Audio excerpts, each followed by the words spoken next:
all photos and videos from a WhatsApp chat. So let's say you don't want to do it individually and you just want to go ahead and toggle or select all of the media and delete it all at once.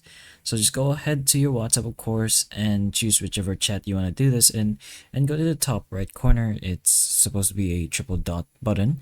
Press on that and then go ahead to the more section.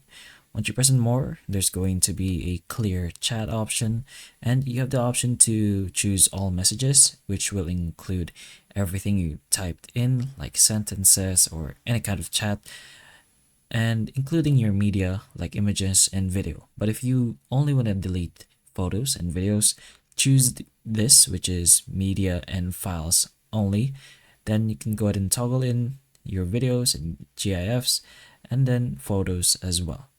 Then what you're going to do now is just press on clear media, and as you can see, all the photos and videos will be deleted from that chat. But that's pretty much how you can delete your photos and videos from a WhatsApp chat. So hopefully the information of this video can help you, and if it can, please like and subscribe for more videos like this, and that's all.